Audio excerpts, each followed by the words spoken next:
اللہ اور اس سے متعلق ہر چیز لامحدود ہے،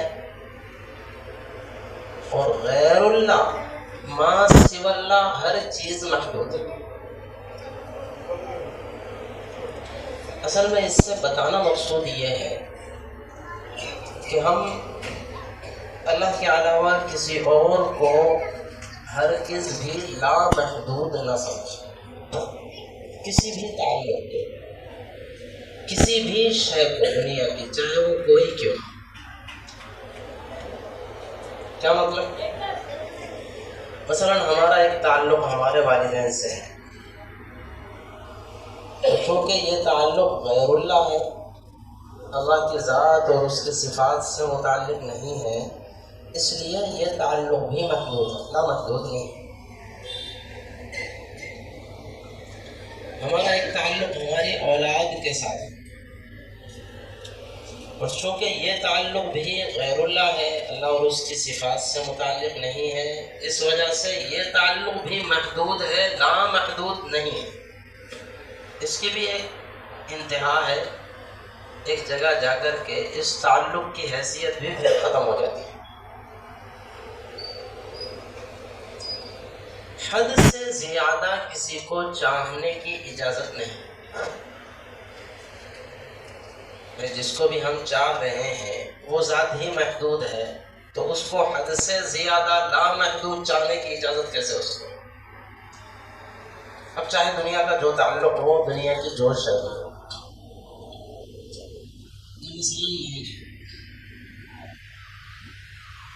مال کی خواہش، مال کی چاہت اور مال کمانے کے لیے جد و جہد بھی حد سے آگے کی نہیں ہونی چاہیے، اس وجہ سے کہ یہ بھی نہ تو اللہ ہے اور نہ اللہ کے ساتھ سے متعلق کچھ رب نہ ہے۔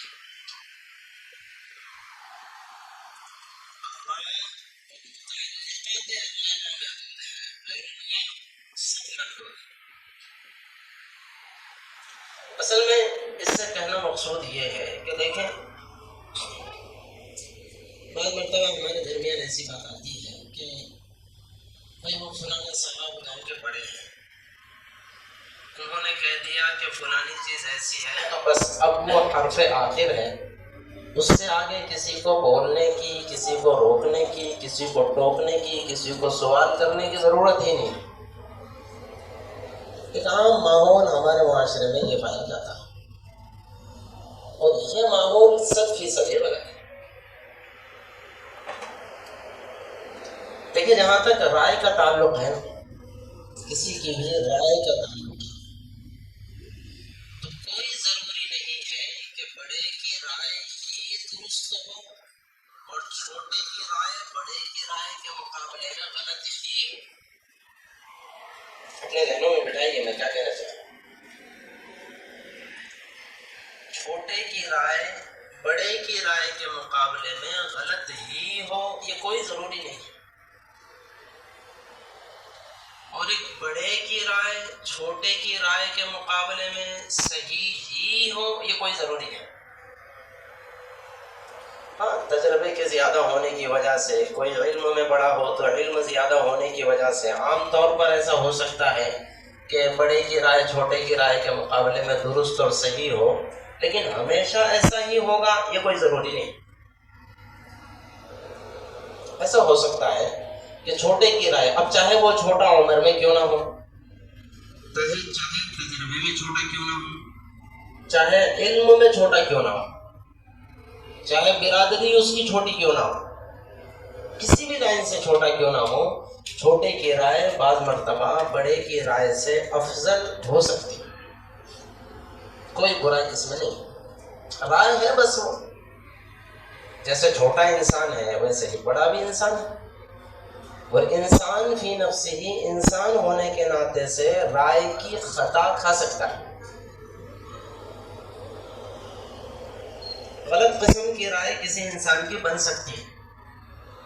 میں آپ کو ایک بڑی پیاری مثال دوں، بعض مرتبہ ایسا ہوا ہے، جیسے جنگ بدر میں جو لوگ قیدی بن کے آئے تھے، جنگ بدر میں بہت سارے لوگ قیدی بن کر آئے تھے مسلمانوں کے پاس، کفار جیسے۔ سوال یہ پیدا ہوا کہ اب ان قیدیوں کے ساتھ کیا کرنا چاہیے، ایک رائے دی حضرت ابو بکر صدیق رضی اللہ عنہ نے، رائے دی کہ اللہ کے نبی ان سے جزیہ اور ٹیکس لے کر کے کچھ جرمانے کے طور پر پیسے لے کر کے ان کو چھوڑ دیا جائے، کیا پتہ یہ لوگ ہماری مہربانی دیکھ کر ان میں سے کوئی بعد میں ایمان قبول کر لیں۔ سمجھ میں آ رہی ہے بات؟ بڑی اچھی بات ہے ماشاءاللہ۔ لیکن حضرت عمر فاروق رضی اللہ تعالیٰ عنہ کی رائے تھی کہ نہیں ہے اللہ کے نبی، ان کو چھوڑنا نہیں چاہیے، ان سب کے ٹکڑے ہونے چاہیے، ان سب کو قتل کرنا چاہیے۔ اور کیسے قتل کرنا چاہیے؟ حضرت عمر فاروق رضی اللہ تعالیٰ عنہ نے بڑی سخت رائے دی اور یوں عرض کیا کہ اللہ کے نبی، مسلمانوں میں اگر کوئی ان قیدیوں کا رشتہ دار ہے تو اس رشتہ دار کے ہاتھوں سے اپنے رشتہ دار کا قتل کروانا چاہیے۔ حضرت عمر کی رائے تھی۔ مان کے چلے مسلمانوں میں کسی کا بھتیجا ہے اور اس کا چچا قیدی ہے تو بھتیجے کو حکم دیا جائے کہ چچا کی گردن اڑائے۔ اگر کوئی بیٹا ہے قیدی باپ ہے تو بیٹے کو حکم دیا جائے کہ باپ کی گردن اڑائے۔ ادھر کوئی باپ ہے بیٹا قیدی ہے تو باپ کو حکم دیا جائے کہ بیٹے کی گردن اڑائے۔ اس طرح سے ان سب کا خاتمہ کرنا چاہیے، بالکل بھی انہیں چھوڑنا نہیں چاہیے۔ یہ رائے تھی حضرت عمر فاروق کی رضی اللہ عنہ۔ آقا صلی اللہ علیہ وسلم نے دونوں کی رائے سنی اور حضرت ابو بکر کی رائے کے مطابق اپنی رائے بھی بنائی۔ ہونا یہی چاہیے کہ ان کے پاس سے کچھ جرمانہ لے کر کے انہیں چھوڑ دیا جائے۔ حضور کی رائے بھی یہ بنی اور متفقہ طور پر ابو بکر کا مقام عمر سے بڑا ہے۔ حضور تو بڑے ہیں ہی، حضرت ابو بکر بھی عمر سے بڑے ہیں۔ پوری امت کا متفقہ فیصلہ ہے۔ اب ہم اندازہ لگائیں، ایک طرف رائے ابو بکر کی اور محمد رسول اللہ کی صلی اللہ علیہ وسلم فداہ امنا و ابونا، اور دوسری طرف رائے حضرت عمر فاروق کی، اللہ تبارک و تعالیٰ کی تائید حاصل ہوتی ہے حضرت عمر کی رائے۔ کیا سمجھ میں آیا؟ اس سے سمجھ میں یہ آیا ہے کہ بعض مرتبہ چھوٹے کی رائے بڑے کی رائے سے افضل ہو سکتی ہے، اس میں کوئی برائی کی بات نہیں۔ اس کو اچھی طرح ذہن میں رکھیں۔ اس لیے ہمارا جو عام طور پر ماحول ہے، مثال کے طور پر مان کے چلیں کسی مولانا صاحب نے کوئی ایک بات کہہ دی، کوئی مولانا صاحب نے کوئی ایک بات کہہ دی اور کوئی دوسرا نوجوان سمجھدار بندہ ہمارا لیے کہتا ہے کہ بھائی یار یہ جو مولانا صاحب نے یہ بات کہی ہے یہ سمجھ میں نہیں آ رہی، بات ایسی ہونی چاہیے، حالانکہ مولانا نے ایسی بات کہہ دی ہے، تو فوری ہمارا معاشرہ اس سے کہتا ہے دماغ خراب ہے کیا تیرا؟ عالم ہے انہیں کدھر تو کدھر؟ ایسا ہی ہے نا ہمارے ماحول میں۔ مفتی صاحب ہے ان کی بات پہ سوال اٹھاتے ہیں، تمہاری حیثیت ہے کہ ان کی بات پر سوال اٹھائے؟ ایسا نہیں ہو سکتا، عالم ہے مفتی ہے حافظ صاحب ہے۔ یہ جو عام طور پر ماحول ہے، یہ ماحول 100% ناجائز اور حرام ماحول۔ کوئی بندہ اگر عالم بن گیا، کوئی بندہ اگر حافظ بن گیا، کوئی بندہ اگر مفتی بن گیا تو اس کا مطلب یہ ہرگز نہیں ہے کہ اس کی ہر بات صحیح ہے، اور کسی کو اس پر سوال اٹھانے کی اجازت ہی نہیں ہے، ایسا بالکل نہیں ہے۔ سوال کرنے کا ہر ایک کو حق ہے۔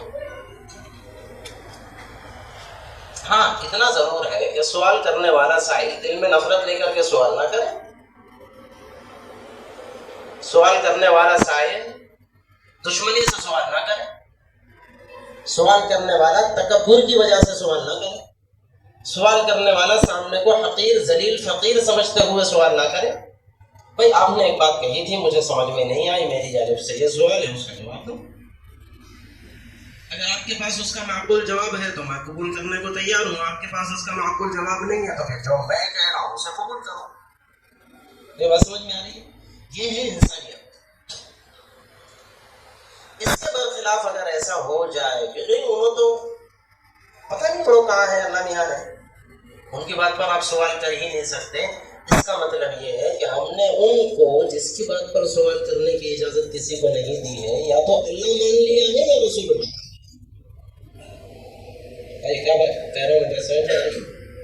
دیکھو یہ دو شخصیتیں ہیں، اللہ اور رسول اللہ، جل جلالہ وعمن والہ صلی اللہ علیہ وسلم. اللہ اور رسول اللہ یہ دو شخصیتیں ایسی ہے کہ ان کی کسی بات پر سوال اٹھانے کی ہمیں اجازت نہیں. اللہ نے کچھ فرما دیا حرف آخر ہے، ہمیں سمجھ میں آئے تو بھی وہ صحیح ہے، سمجھ میں نہ آئے تو بھی صحیح ہے. رسول اللہ نے اگر کچھ فرما دیا تو وہ بالکل حرف آخر ہے، ہمیں سمجھ میں آئے تب بھی صحیح ہے، سمجھ میں نہ آئے تب بھی صحیح ہے. ہمیں نظر آئے تب بھی صحیح ہے، ہمیں نظر نہ آئے تب بھی صحیح ہے. یہ دو شخصیتیں ہیں اللہ اور رسول. اللہ اور رسول اللہ کے علاوہ کسی اور کی بات اس وقت قبول کرنے کی اجازت ہے جب ہمیں سمجھ میں آئے.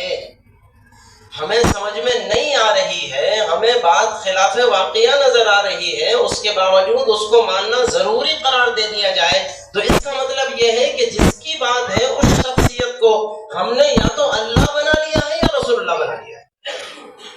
امید ہے حضرات کو بات سمجھ میں آئے. اللہ اور رسول اللہ کوئی بھی نہیں ہے. اللہ اللہ ہی اللہ ہے اور رسول اللہ رسول اللہ ہی رسول اللہ، اس کے علاوہ کوئی بھی نہیں. ہمارے لیے کوئی اور اللہ میاں کا درجہ رسول اللہ کا درجہ نہیں ہے. یہی وجہ ہے تفسیر کا موقع نہیں، مختصر انداز میں ایک دو دلائل میں آپ حضرات کو دوں. قرآن کہتا ہے اتخذوا احبارهم ورهبانهم اربابا من دون اللہ. یہودیوں نے اپنے علماء کرام کو، اپنے پادریوں کو اللہ کا مقام اور درجہ دے دیا تھا. قرآن کہہ رہا ہے اتخذوا احبارهم ورهبانهم، یہودیوں نے اور نصرانیوں نے اپنے علماء کرام کو اللہ کا درجہ دے دیا ہے، الہ بنا لیا ہے، معبود بنا لیا ہے. اور سوال یہ پیدا ہوتا ہے کہ کیا یہودی اور نصرانی اپنے علماء کرام، اپنے پادریوں کی پوجا کرتے ہیں، اپنے باباؤں کی پوجا کرتے ہیں، ان کے سامنے جھکتے ہیں؟ نہیں، ہرگز نہیں کرتے. حقیقت یہ ہے کہ ان کی پوجا نہیں ہوتی. پھر اللہ تعالیٰ یہ کیوں فرما رہے ہیں کہ انہوں نے الہ بنا لیا، معبود بنا لیا، اللہ بنا لیا ہے، حالانکہ ان کی پوجا نہیں ہو رہی ہے؟ علماء کرام نے فرمایا، اللہ تعالیٰ نے یہ بات اس وجہ سے فرمائی ہے کہ ان لوگوں نے علماء کرام کی ہر بات کو حرف آخر قرار دے دیا تھا. بھائی بات سمجھ میں آ رہی؟ ممکن ہے بعض لوگوں کو سمجھ میں آئے، ممکن ہے بعض لوگوں کو ساری باتیں سمجھ میں نہ آئے، تو بعد میں بھی پوچھ کر کے سمجھا جا سکتا ہے. مجھے آپ کو کچھ سمجھانا مقصود ہے. یہودیوں نے اور نصرانیوں نے اپنے علماء کی بات کو حرف آخر قرار دے دیا تھا. ان کی بات پر سوال اٹھانے کو ناجائز قرار دے دیا تھا. ان پر اعتراض کرنے کو برا سمجھتے تھے. اسی بنیاد پر اللہ تبارک و تعالیٰ نے فرمایا ہے کہ انہوں نے اپنے علماء کرام کو گویا کہ رب بنا لیا. پوجا نہیں کرتے تھے، بات کو حرف آخر مانتے تھے، ان پر سوال کرنے کو ناجائز مانتے تھے. اسی کو اللہ تعالیٰ فرما رہے انہوں نے اپنے علماء کو رب بنا لیا. یہاں سے کہنا مقصود یہ ہے اگر ہم بھی خدا نخواستہ ایسا کریں، اب چاہے وہ شخصیت کتنی ہی بڑی کیوں نہ ہو، چاہے کتنی ہی بڑی کیوں نہ ہو، فلانا صاحب نے کہہ دیا، پورے شہر میں مشہور ہے، انہوں بہت بڑے عالم ہیں، پورے ضلع میں مشہور ہے، اتنے بڑے عالم ہیں، پورے صوبے میں مشہور ہے، اتنے بڑے عالم ہیں، پورے ملک میں مشہور ہے، اتنے بڑے عالم ہیں، اتنے بڑے مفتی ہیں، اتنے بڑے قاضی ہیں، وغیرہ وغیرہ، اور پوری دنیا میں مشہور ہے. آپ ان کی بات پر سوال کیسے اٹھا سکتے ہیں؟ یہ اگر نظریہ ہم نے کسی عالم کے لیے، کسی قاضی کے لیے، کسی مولوی کے لیے، کسی حافظ کے لیے، کسی مفتی کے لیے بنا لیا ہے تو اس کا مطلب یہی ہے کہ ہم نے اس کو اپنا رب بنا لیا ہے. سمجھ میں آ رہی ہے کیا کہنا چاہ رہا ہوں؟ سوال اٹھائے جانے سے کوئی بھی پاک اور منزہ نہیں ہے، بس شرائط وہ ہے جو میں نے ابھی کہی. ایماندارانہ سوال ہونا چاہیے، اعتراض کسی کو بھی کرنے کا حق ہے، ایماندارانہ اعتراض ہونا چاہیے. دشمنی کی وجہ سے نہ ہو، تکبر کی وجہ سے نہ ہو، حقیر بنانے کی وجہ سے نہ ہو، ذلیل کرنے کی چاہت سے نہ ہو. ایماندارانہ سوال ہو، ہر ایک کو حق ہے کہ ہر ایک پر سوال اٹھا سکتا ہے. اچھی طرح ذہن میں رکھیں. حضرت عمر فاروق رضی اللہ تعالیٰ عنہ، اللہ تبارک و تعالیٰ آپ کے صدقے طفیل ہم سب کی مغفرت کا فیصلہ فرمائے. اتنے بڑے جلیل القدر صحابی رسول ہے صلی اللہ علیہ وسلم. آپ کے واقعات میں بڑی عجیب چیزیں ملتی ہیں.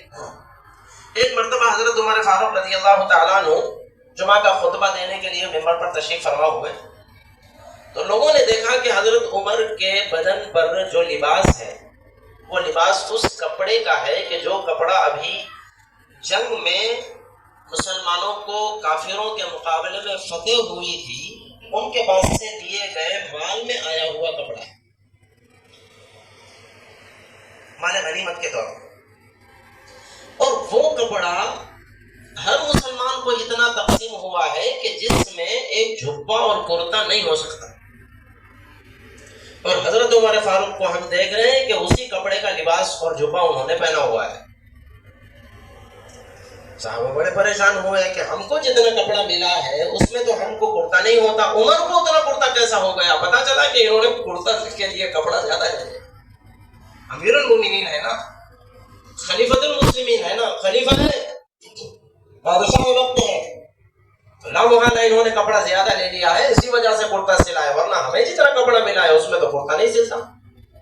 ایک بندہ کونے سے کھڑا ہوا اور کہنے لگا خبردار امیر المومنین، اپنی تقریر ابھی یہیں روکو، آگے مت بڑھنا، پہلے یہ جواب دو کہ ہمیں جتنا کپڑا ملا ہے اس میں کرتا مکمل نہیں ہوتا اور تم نے پورا کرتا اسی کپڑے میں کیسے سلوا لیا. امیر المومنین نے اپنے کونے میں بیٹھے ہوئے اپنے فرزند سے کہا، عبداللہ بن عمر سے رضی اللہ تعالیٰ عنہ، بیٹے مناسب سمجھتا ہوں کہ اس کا جواب میری جانب سے تم دے دو. حضرت عمر فاروق رضی اللہ تعالیٰ عنہ کے فرزند ارجمند عبداللہ بن عمر کھڑے ہوتے ہیں اور ساری مسجد میں یہ اعلان کرتے ہیں، اصل میں بات یہ ہے کہ مجھے بھی اتنا ہی کپڑا ملا تھا جتنا آپ لوگوں کو ملا، میرے ابا جان کو اتنا ہی ملا جتنا کہ آپ لوگوں کو ملا، لیکن میں نے یہ سوچا کہ یہ کپڑا اتنا ہے کہ جس میں نہ مجھے کرتا سل سکتا ہے نہ ابا جان کو سل سکتا ہے، میں نے اپنے حصے کا کپڑا میرے ابا جان کو دیا، انہوں نے ہم دونوں کا کپڑا ملایا تب جا کے ان کے لیے کرتا سلایا. عمر فاروق رضی اللہ تعالیٰ عنہ کو تب آگے بڑھنے اور تقریر کرنے کی لوگوں نے اجازت دی. اندازہ لگائے آج کا چاہے کوئی کیوں نہ ہو عمر فاروق سے بڑا ہے، عمر فاروق سے بڑا ہے. اور ایک بڑا عجیب واقعہ ملتا ہے، حضور کے زمانے میں صلی اللہ علیہ وسلم مہر کی کوئی رقم طے نہیں تھی، آج بھی طے نہیں ہے، پر ایک حد ہے، اتنا تو دینا چاہیے. حضور کے دنیا سے رخصت فرمانے کے بعد لوگوں نے بڑھ چڑھ کر کے مہر دینا شروع کیا. میں اتنا دیتا ہوں، دوسرے نے کہا میں اس سے بھی زیادہ دوں گا، تیسرے نے کہا میں اس سے بھی زیادہ دوں گا. ثواب میں حرص کرنے اور آگے بڑھنے کی صحابہ کرام کی عادت تھی. تو جب اللہ حضرت عمر فاروق رضی اللہ تعالیٰ عنہ نے دیکھا کہ مہر ہر بندہ ایک دوسرے سے زیادہ دے رہا ہے، کہیں ایسا نہ ہو کہ بات بڑھتے بڑھتے پھر غلط نیتوں میں اور دکھلاوا ریاکاری کی طرف چلی جائے، اس لیے بہتر یہ ہے کہ مہر کی رقم ایک طے کر دینی چاہیے، اس کی حد بندی کر دینی چاہیے. حضرت عمر کے اپنے ذہن میں بات آئی، حضرت عمر نے کھڑے رہ کر کے اعلان فرمایا میری چاہت یہ ہے میں مہر کی رقم طے کرنا چاہ رہا ہوں. ایک عورت کو اطلاع ملی، وہ دور تھی، وہ آئی اور حضرت عمر کو روکا اور یوں کہا کہ عمر تمہاری اتنی ہمت کیسے بڑھ گئی ہے کہ جس چیز کی حد بندی محمد الرسول اللہ نے نہیں کی ہے تم اس کی حد بندی کرنا چاہتے ہو اور ہمارا نقصان کرنا چاہتے ہو. عمر فاروق چپ ہو گئے کہ ٹھیک ہے مائی، میں اب حد بندی کرنے میں جو ہے موڈ میں نہیں ہوں، میں اپنا ارادہ ترک کرتا ہوں. کہ خاتون نے روک دیا. ایک مرتبہ جب سب سے پہلے امیر المومنین اور خلیفۃ المسلمین حضرت عمر بنے، ممبر پر تشریف فرما ہوئے اور پھر سب سے پہلی یہ بات کہی کہ میری قوم کے لوگوں، میں بھی ایک تمہاری طرح کا عام انسان ہوں، خدا نہ خواستہ کہیں ایسا نہ ہو کہ میں راستے سے بھٹک جاؤں، اللہ اور اس کے رسول کے احکامات کے خلاف میں کوئی فیصلہ سناؤں تو بتاؤ اس وقت تمہارا میرے ساتھ کیا رویہ رہے گا؟ تم میری اطاعت و فرمانبرداری کرو گے؟